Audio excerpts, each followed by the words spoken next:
game number 1 of our lower final here. And whoever wins this will be going towards our grand final to face Watch Party. And whoever loses will be going home without an egg cup. They will. It's Please Buff Illidan going up against Francos Eggpostles. Egg cups are on the line, but if you're in chat at home, want to have a chance at an egg cup yourself, if you could donate some money to the fantastic cause that is Movember, we still got some more egg cups that could potentially be given away. As we have Sylvanas banned out. Obviously, Francos Eggpostles now having to adapt to Please Buff Illidan, a very aggressive team who equally do similar things that Francos Eggpostles want to do, but they do it very quickly as well. So it's going to be a contested draft here for stuff like the Diablo and further on. Yeah, lots of strong picks on Infernal Shrines that we could see coming out. The Mephisto is quite high priority, although we haven't seen much Mephisto in this tournament. A lot of the teams that are playing very well have been quite aggressive, and Mephisto does occasionally struggle there. Junkrat is, of course, high priority, and we could see some of that. Both teams are incredibly happy on a Diablo and on a Muradin as well. Both Darkwolf and Mopsio are incredibly aggressive tank players. Yeah, and I mean, yeah, we've got this happening here, but Infernal Shrines, there's so many things that we could be picking up here. Offlane as well will be something they have to think about. Obviously, Hogger bad out because of that. But is that Blaze going to be that linchpin? I think Francos Eggpostles might want to try and pick it up early. Yeah, Blaze is incredibly strong. You did nerf him, and the nerfing did very, very little. It turns out bunker plus stun plus offlane clear equals what you want. There's nothing stronger really you could bake into your offlaner than that. We do see Hogger taken out alongside the Junkrat, so a lot of priority over the shrines for our blue team. The red team much more worried about individual strong picks, the Sylvanas and the white main not being allowed, and I'm not surprised about that white main. We've seen some fantastic white main gameplay over this tournament, but it's not the Blaze, it's the Dahaka that's going to have the prio chance. Yeah, I mean, on this map it's still fine, but I feel like it's lacking that big oomph CC that we saw from Blaze. You can get a good tongue, you can get a good pick off like that, but Blaze has just been controlling teamfights so well in this X Cup. That is true. What I will say is with the Dahaka, you get a lot more of that off-lane pressure, and you can come in and bully backliners. So instead of getting a big front-to-back fight, you can look to try and get some backline pressure. But Boss is going to take the Blaze away. They're going to have that priority on you, and we're also going to see Valor coming in early here, Trans. Someone's been lazy and not done the predictions. Yes, that's right, it's me. No predictions on transparent.tv. Oh no, transparent is transparent TV. Look at that. I know your channel name. Exciting. I'm proud of myself. Gonna see Diablo taken by Darkwolf, and I think we're gonna see an assassin come in here. It's going to be Tychus. I like that. Tychus is incredibly good on shrines. It's going to make it hard for their opponents to pick a tank.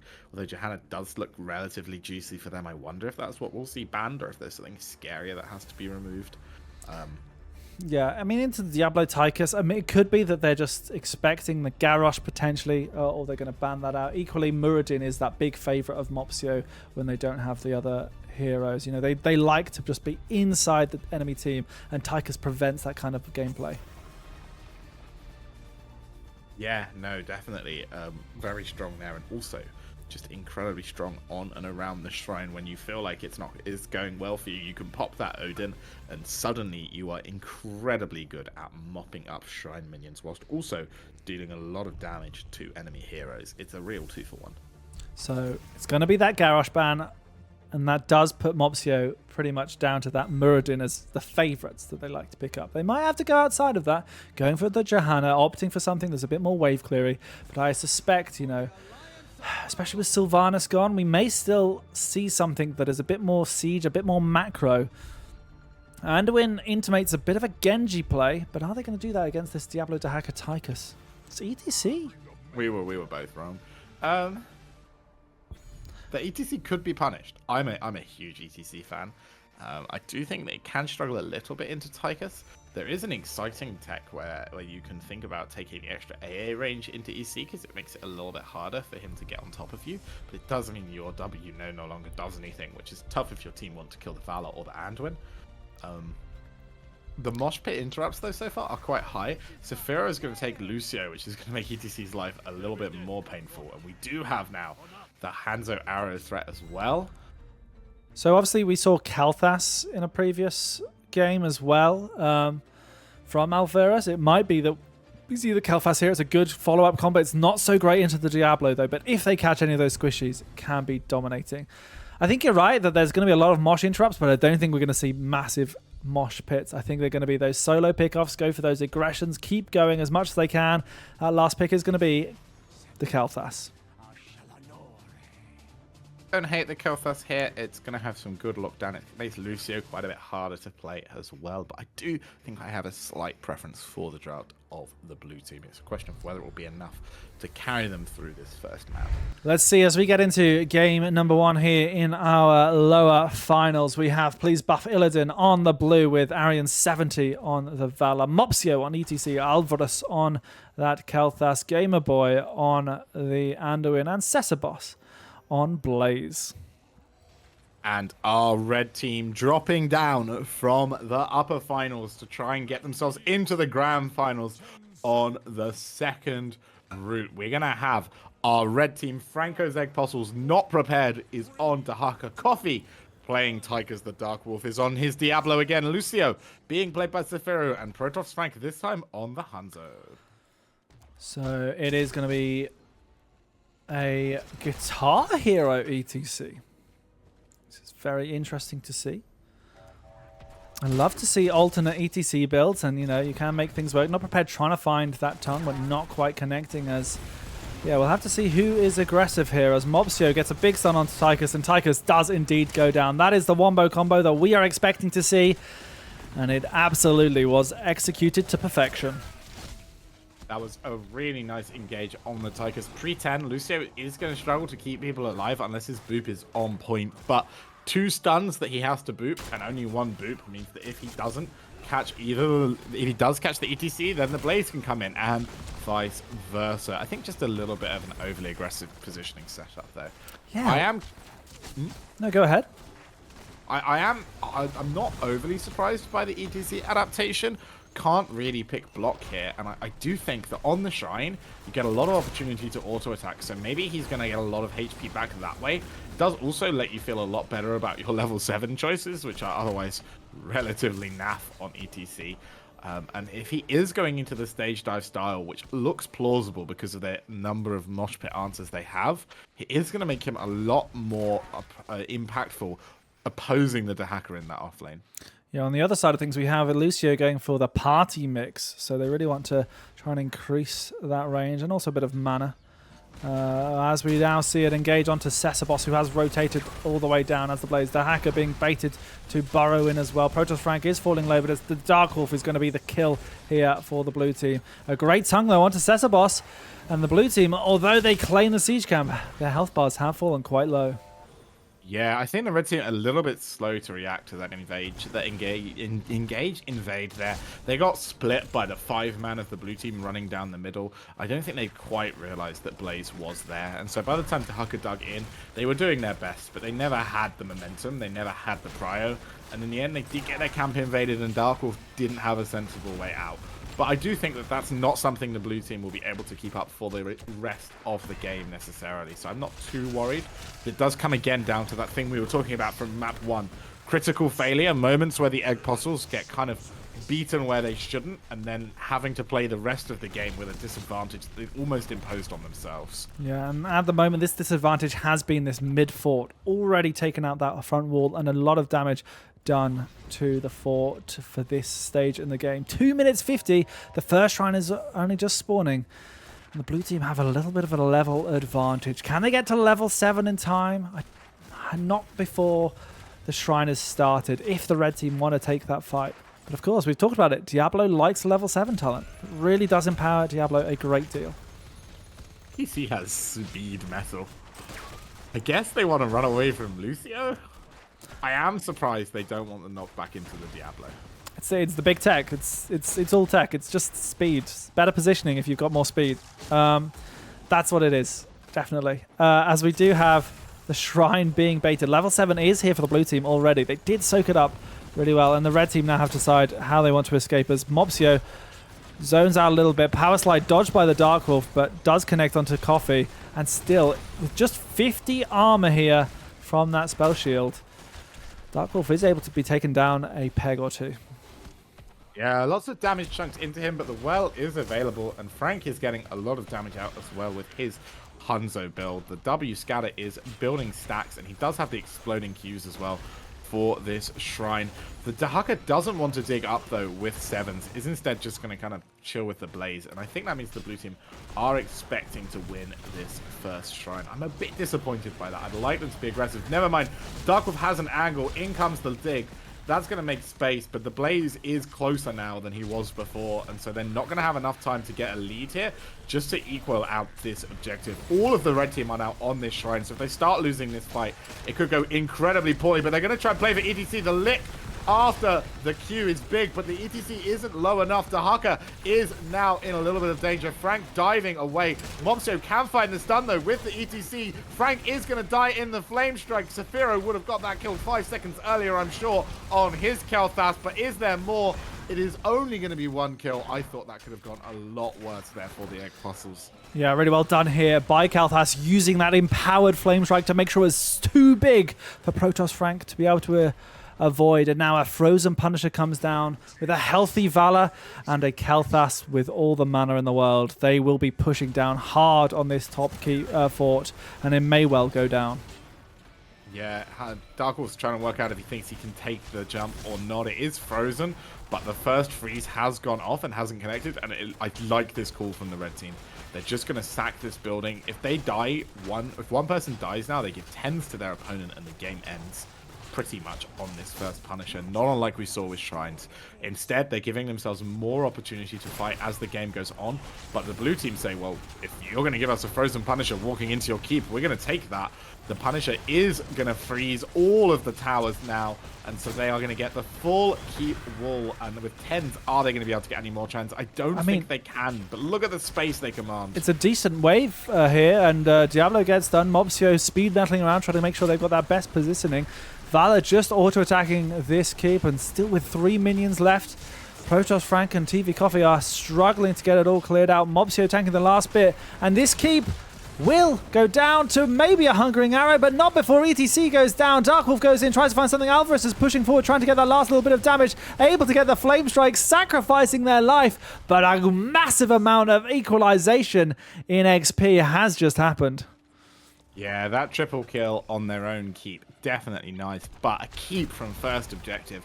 You can't say you're unhappy to be on the blue team either here, Transparent. Can they get something to continue a stagger in this bottom lane? Gamer Boy is warding the potential rotation onto Blaze. It looks like they just want to push out this mid wall as much as they can, but a Hanzo, as your highest siege damage, is never going to give you a lot of push. Mopsio is back, and they're actually in a lot of trouble here, the red team. 3 against 5. There's no cleanse left on the Dark Wolf. Saphiro went early on that one, and that is souls on Diablo for very little in return. Not prepared.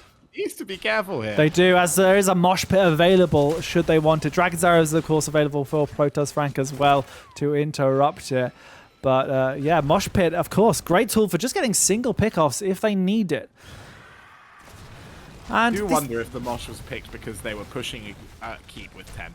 I mean, potentially. It might have been an adaptation. Maybe it was always want to spun the arrow from downtown, but it is going to be split very nicely by the blue team.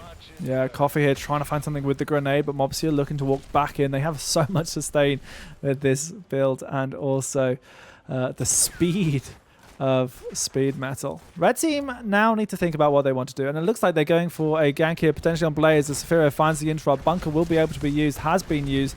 There is a very unhealthy Blaze inside here. They get a good stun onto Hanzo. Mopsio's turned up, ready for that mosh pit, tries to find something, but gets knocked back by the Lucio. And now the red team are on full retreat. The mosh pit comes out. It hits 3. There's no interrupts available. It's a full-length mosh pit. Triple stun from the Valor on top of it all. And as Kalthas tries to find anything more, the Dark Wolf is just making space. Not prepared. Tries to find some sort of tongue. But without, there's not even a keep here, Luca. 2 kills go down. I think actually the fact there isn't a building for them to push might be a blessing in disguise. The blue team aren't going to be able to march all the way to core here, but that was a fantastic mosh pit from Mopsio there. I think the Blaze gank was a good idea, but they had to make sure that they were trying to stop him from running down ahead of running up and right. I think they misread how close the opponent's team were, and they ended up kind of out of position in a very precarious 5v5 with all of their engages used already traded for a bunker. So in the end, a nice turnaround from Please Buff Illidan, but proactive play from the Eggpostles. They are going to have 13 now for this objective, and Not Prepared should be able to get rid of most of the catapult pressure, but I do think they have to be very careful here. This is it. They cannot afford to not win this fight, the Eggpostles. They cannot indeed. You know, this is going to be pushing hard. 15 to 13. Tychus pops the Odin. Out comes Dragon's Arrow. Connects onto just Blaze. Valor narrowly avoiding it, but Lucio's going to be in a lot of trouble. The damage is coming out. Mopsio looks to get that power slide, and Lucio goes down already. Still, ETC taking a big chunk from this Odin. Can they find anything in return? Not Prepared and Protoss Frank down to just 0 HP now, and Not Prepared also goes down. The blue team pushing forward. 10 kills to 3, and they will be taking this Punisher, a Mortar Punisher in the bot lane. It most likely can end, but will it? That is the question they have to ask, as the death timers are still quite low. Yeah, there will be a 5-man defense for this. Lucio got a little bit caught out there. I think misread slightly how deep his team was going to go. With his Odin on the other side of the wall, he didn't really have any friends left. And it was very well identified by the blue team that they could just sort of hit Zafiro on that Lucio there. We do have two bonus damage stacks on the Valor now. And we have a Kalthas who is hitting into this late game. I think this is a very tough hold, but it's not impossible here. The blue team might be able to save their core. The keep is almost certainly forfeit. I mean, this is the aggression of this ETC, the threat of a power slide with Blaze and Kalthas to follow up. That person's probably not moving for a long time unless Lucio can get that high five. So out comes the Punisher, the leap over cross, the high five already used now on Not Prepared. They're going to be in a little bit of danger as the stuns catch onto them, but without a kill here, the blue team are now just positioning, pressuring onto this core, but it's by no means guaranteed. Dragon's Arrow connects onto 2 for the red team. Are they going to be able to find some level of defense?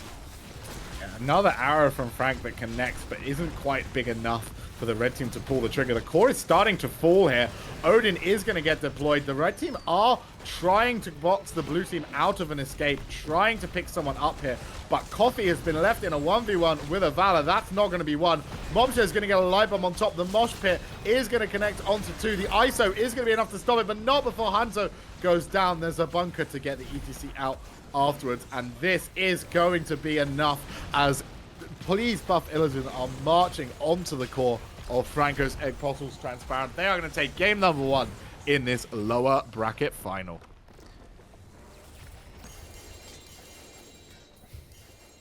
No. GG, well played here. Yes, Please Buff Illidan taking this 1-0 up, and they are 1 game away from the grand finals against Watch Party. And yeah, that's going to be a big issue here for the Eggpostles. They were obviously our top seed coming into this, having played in every single qualifier, getting those points up.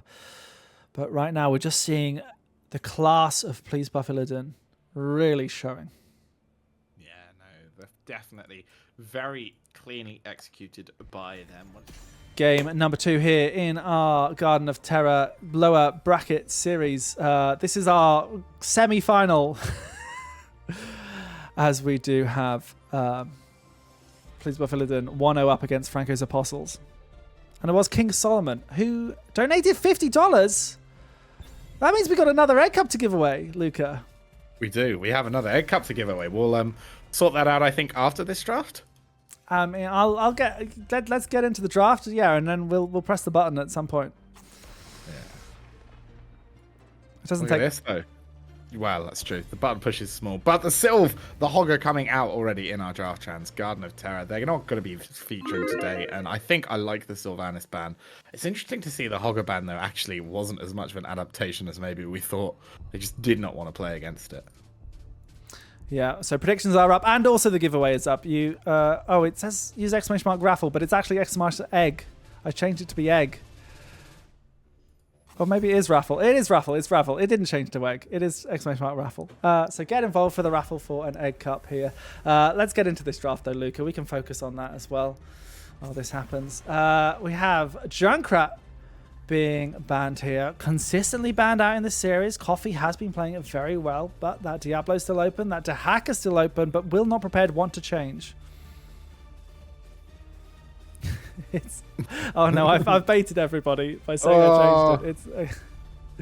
Oh dear, look at that. It's gone well. Blaze first this time instead of the Dehaka first. Swapping their plan. You wanted them to have the Blaze last time. They've got it this time. I feel like I'd rather have the Dehaka on Garden. Yeah, this is the thing, right? It feels like it felt broke, but I'm not sure if that was the problem. But Blaze is still a very good hero. Yeah, but again, I feel like it came down to that point where they had a very potentially even fight for the top shrine, and then they went for it, and then they lost it, and they lost it bad, right? Like, they lost the fort, but they didn't hold the fort initially, and so they didn't get enough damage on the Punisher, and then they lost the keep, and all of that started with a fight that was on such a fine margin. Yeah, so as we have it go through. Dehaka has been picked up by the other team. Greymane, though, coming out here from Francos Eggpostles. And I like this. This is the aggression we were hoping for. And it's going to be the Muradin from the Dark Wolf. So I'm expecting a Diablo ban. Yeah, Diablo not going to get taken by the Dark Wolf for possibly the first time this series where the option existed. We're going to see the Greymane and the Muradin. I don't know. They might leave Diablo up. They might think they have enough CC to answer it with the bullet as well. I wouldn't necessarily dislike that read, but then they might also just not want to play against it. I do wonder what we're going to see come out of Protoss Frank in the back half. The Brightwing is going to get banned out. I think that is important if they do want to play with the Diablo. They're probably going to put a healer in that's going to keep Valor sustained, so they can't look for the Valor themselves. Valor, the Brightwing themselves. Oh, come on. I've still got a whole series to do after this one. It's all right, Luca. I'm sure you're feeling good. I'm feeling great. I'm spacing out from time to time, but quickly snapping to it as our second ban here in this middle phase. Francos Eggpostles, are they going to ban out a healer, or is it going to be that tank? It's going to be Johanna. And this is tempting the devil, literally. Oh, yeah. Yeah. Not Watch just him pick TT again. Not just is it Diablo, but there's also Mopsia, who was fairly well known for their Diablo. Mal'Ganis. I reckon Mopsia is going to pick Mal'Ganis. I think Mal'Ganis was a French special, and watch him. It's coming. That's like, it makes the least sense, but without being obviously bad. I think that's what's going to happen. Healer pick obviously available. It's going to be a Nubrak of all things. Not wanting to play their Diablo into the Greymane. Obviously, yeah, perhaps, he didn't take the bait. I think that, obviously they were dangling the carrot as much as possible. But Anduin here picked up to keep some level of safety. Lucio's very much still available for Francos Eggpostles should they want it. And Protoss Frank can go for something aggressive, can go for something global. Falstad's still available if they want to have that global pressure, but it's going to be Stukov. It's going to be blow up, surely. Thrall! Interesting. Good lockdown. I mean, I think the Thrall was locked in for the Diablo, but they've just kept it here for the Anubrak. I mean, Thrall is very good against the noob. Once he gets that... Sorry, I've just got to put a bunch of points on because the Thrall got picked. It's in my contract. Once the Thrall... once the Anubrak is in, the Thrall route is almost a death sentence for Mopsio. I do think he'll be able to play around it quite well, but they have a lot of CC onto that Anubrak with a Sleek of Silence underneath it as well. The one disadvantage or the one downside for their draft is the grip is going to make it difficult for them to get the first pick. I do think that they've got a lot of macro, a lot of self-sufficient heroes. This is, I think, their best shot so far. Yeah, Francos Eggpostles looking very good here in draft. Jaina will be putting on a lot of cold onto that front line of Francos Eggpostles.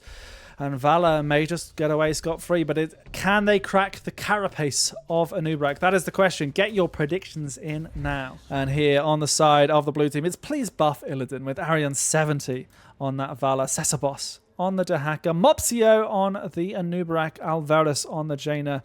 And they were a gamer boy. They said, "You see you later, boy," and they are on Anduin. And on our red team, it has not been their day-to-day, but they have one last swing. Can they start to reverse this sweep? Francos Eggpostles not prepared on the Blaze. Coffee's going to be on your grey main. Protoss Frank on green. Jesus Thrall himself. Muradin on the Dark Wolf. Nope, other way around. The Dark Wolf on Muradin, and Saphiro is going to be playing Stukar. Yeah, so it's green Thrall as expected. They really are going for this tank killer, but is Anub'arak the tank killer counter? He's not got that much HP. So. He's got some CC, but can he be stopped in place by this? Sorry, I made a big casting mistake. I'd like a rerun. Can you ask me the question again, Chance? Do you think Anub'arak is the tank killer counter? Yeah. As we do see, not prepared here. Taking a little bit of damage from the rest of this blue team. It's a superb rotation, but Blaze is able to survive with that 40 armor they get from their trait.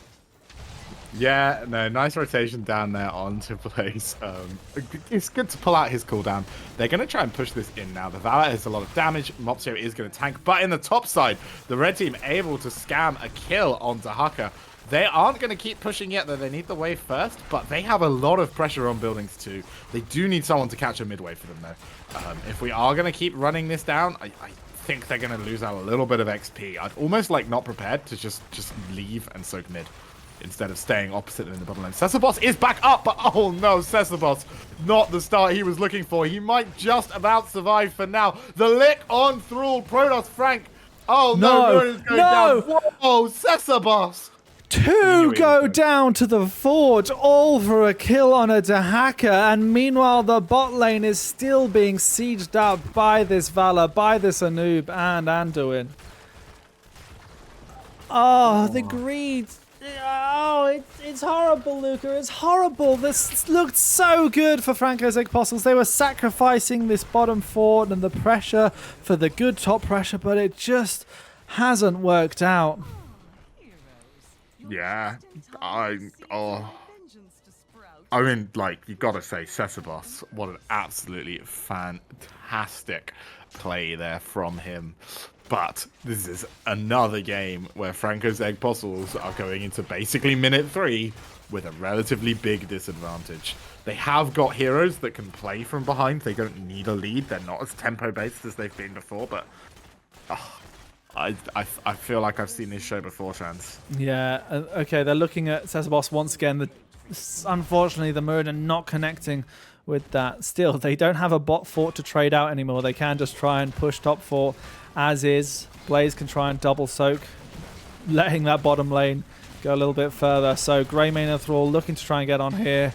And with the fort focusing the minions still at the moment. No, it's bounced the Protoss Frank, all thanks to that lightning. They may well be able to get themselves a structure.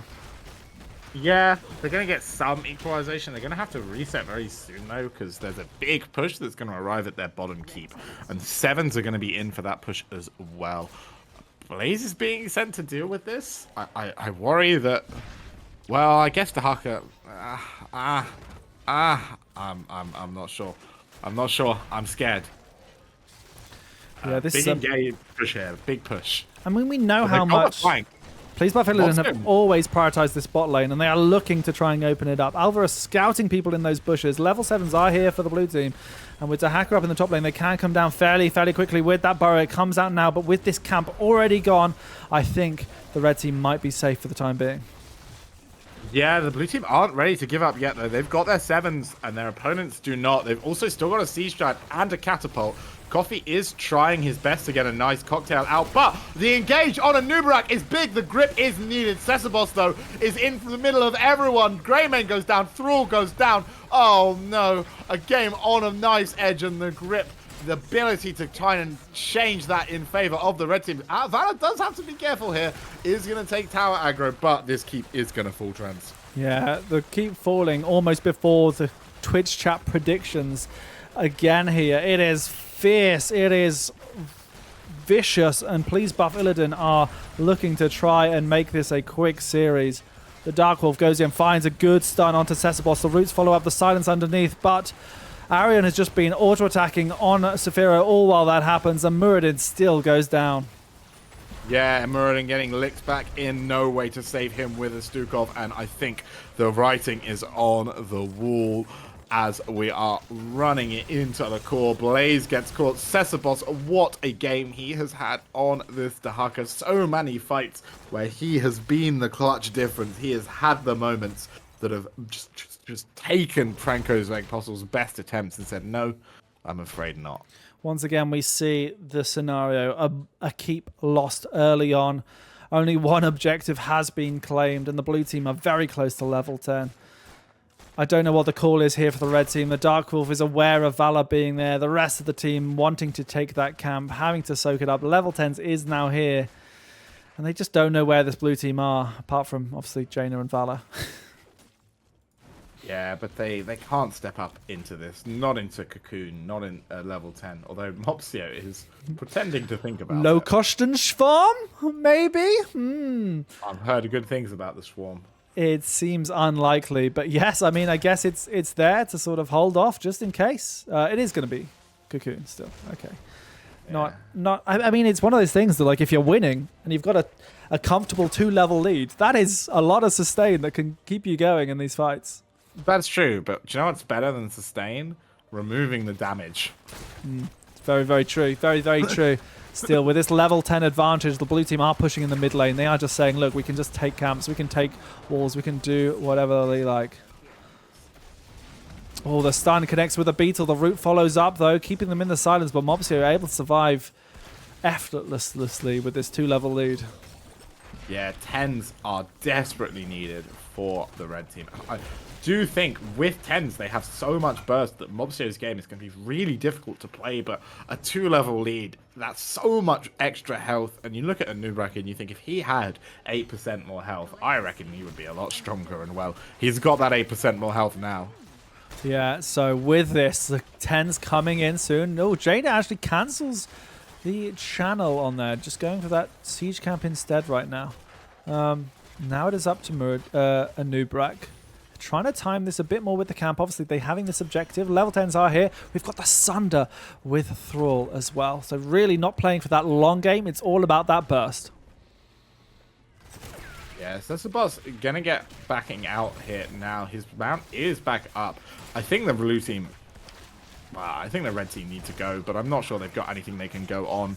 They're going to try and get some value clearing out this mid lane. Blaze has to deal with bottom, because that's going to hit on his core, and there were 2 pults behind that. Mopsio looks for an engage. The bullet answer is there, but unfortunately the root follow-up and the stun not available, so he is going to get away. 20 seconds now until Coffee can bullet that again. Yeah, I mean, this is obviously the start of their engages. But when are they going to commit? When is that going to be? And of course, Gamer Boy, every single time, making sure they're far away, ready to pull Mopsio out. If they put all of their cooldowns onto one hero, they're going to get denied by simply a leap of faith.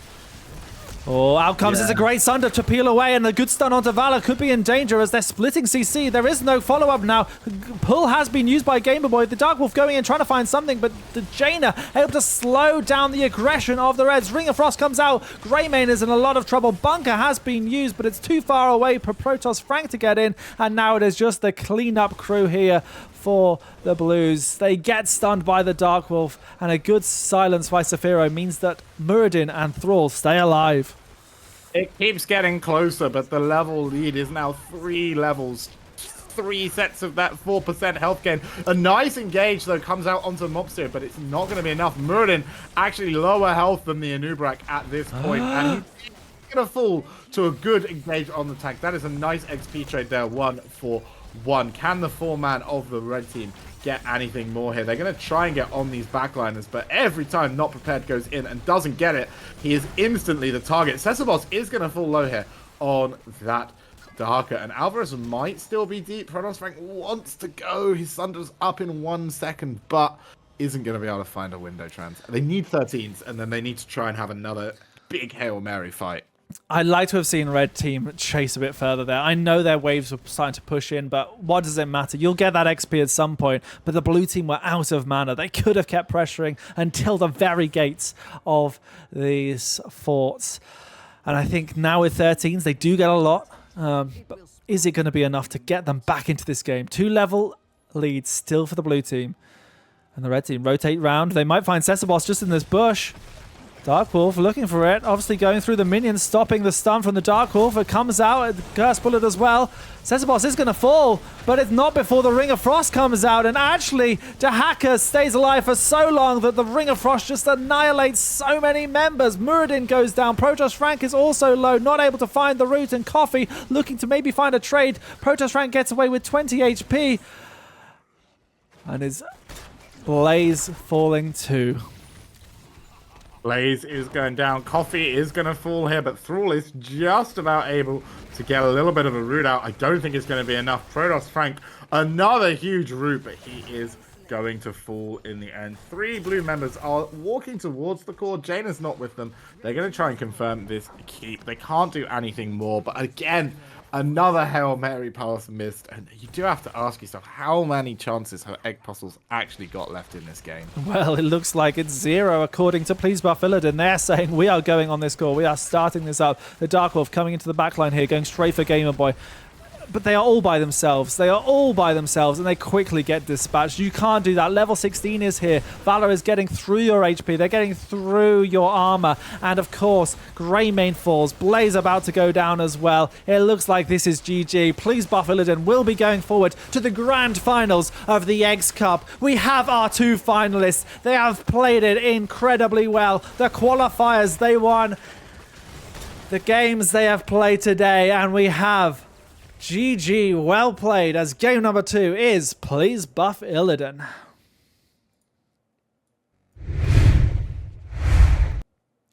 Strong showing there from Francos Eggpostles, but in the end, Please Buff Illidan just a notch higher. And again, a game where they just fell behind early, the Eggpostles, and once they were behind, they have to play a slightly more Hail Mary style. And I feel very bad for them because it looks so much worse than it was. It wasn't the red team constantly getting ganged up on and bullied. It was one moment that went badly, and then them having to play like they were going to lose and take chances that just weren't in their favor. Yeah, it's definitely a tough one. Let's just look at these stats as well. I mean, look at the damage that's coming out from Jaina. That is, they're up there. And Muradin just not really able to get a look in this game, Luca. We are going to be having our final coming up very soon.